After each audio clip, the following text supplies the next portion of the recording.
Hello అండి, welcome back to our channel Nilosha diaries. ఈ పచ్చి ఖర్జూరాలు మనకి ఈ సీజన్ అంటే రైనీ సీజన్లోనే దొరుకుతాయండి. సంవత్సరం మొత్తంలో కూడా మనకి ఇప్పుడే కనిపిస్తాయి ఈ సీజన్లో. అది కూడా ఈ జూలై ఆగస్ట్ వరకు కనిపిస్తాయి అంతే. వీటి నుంచే మనకి ఈ మనం బయట కొనుక్కొని తినే డేట్స్ తయారవుతాయి కదా, అలాగే ఇవి హెల్త్కి చాలా మంచిది అంటారు. ఈ పచ్చి వాటితో పాయసం చేసుకోవచ్చు. అది ఎలాగా అనేది ఒకసారి చూద్దాము. ఇక్కడ నేను 1/2 కిలో తీసుకున్నాను. అవన్నీ కూడా మనం కడిగేసి ఇలా పెట్టుకొని చిన్న చిన్న ముక్కలుగా కట్ చేసుకోవాలి. అంటే గింజల్ని తీసేసి ముందు ఒక పండును తీసుకొని దాని ముందు పార్ట్ అలాగే వెనక పార్ట్ కూడా కొంచెం కట్ చేసుకుంటే చాలు, మరీ ఎక్కువగా అవసరం లేదు. అలాగే ఒక చిన్న ముక్క మనం నైఫ్తో కట్ చేసేసుకుంటే మిగిలిందంతా కూడా మనం చేత్తో విరిపితే విరిగిపోయేలా ఉంటుంది. ప్రతి కాయని ఇలా చిన్న చిన్న ముక్కలుగా చేసుకొని పెట్టుకున్నాను. తర్వాత ఒక ప్యాన్ పెట్టేసుకొని అందులో ఒక 2 నుంచి 3 స్పూన్ల వరకు నెయ్యి వేసుకోవాలి.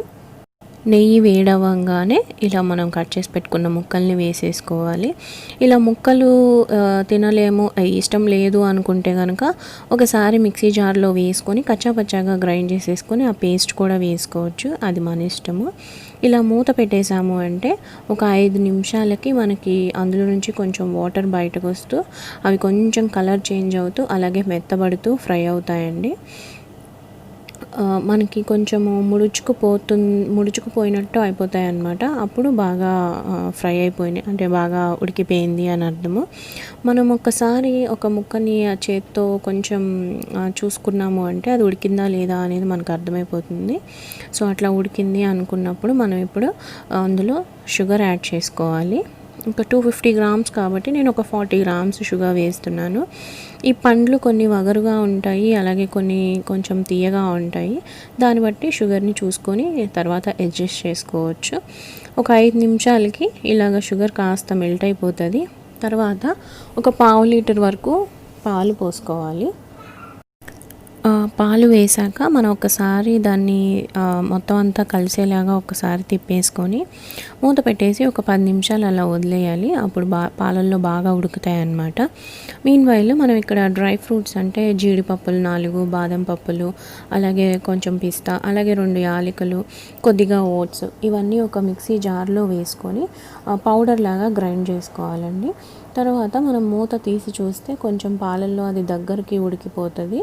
ఇప్పుడు మనం ఆ పౌడర్ని అంతా కూడా వేసేసుకోవాలి. ఓట్స్ మాత్రం నా దగ్గర సెపరేట్గా పౌడర్ ఉంది, అది ఒక 1.5 టీ స్పూన్ వరకు అది వేస్తున్నాను నేను. ఇట్లా పౌడర్ ఎందుకు వేసుకుంటున్నాము అంటే డేట్స్ ముక్కలుగా ఉంటాయి కాబట్టి ఇవి కూడా మళ్ళీ అలాగా నేతిలో వేపేసి వేసుకున్నాము అంటే అన్నీ ముక్కలుగా ఉండి తినడానికి అంత బాగుండదు కదా, అందుకని ఇలా పౌడర్లా చేసి వేస్తున్నాను. డేట్స్ని పేస్ట్ చేసుకుంటే కనుక ఇవి డ్రై ఫ్రూట్స్ అలాగే నెయ్యిలో వేయించుకొని అట్లానే వేసేసుకోవచ్చు, పౌడర్ ఏం చేసుకోవాల్సిన అవసరం ఉండదు. తర్వాత దీని కన్సిస్టెన్సీ ఎట్లా చూసుకోవాలి అంటే కొంతమంది పాయసం చాలా పల్చగా తింటారండి, కొంతమంది కొంచెం థిక్గా తింటారు ఇలాగా. సో నేనైతే ఈ కన్సిస్టెన్సీ వచ్చేంత వరకు ఉంచుకొని సర్వింగ్ బౌల్లోకి తీసేసుకుంటున్నాను. తర్వాత ఇది చాలా హెల్దీ, అంటే మనం అన్ని డ్రై ఫ్రూట్స్ వేస్ట్ చేసుకున్నాం కాబట్టి చాలా హెల్దీ అండ్ అట్లానే చాలా బాగుంటుంది కూడా టేస్ట్. ఒకసారి తప్పకుండా ట్రై చేసి చూడండి.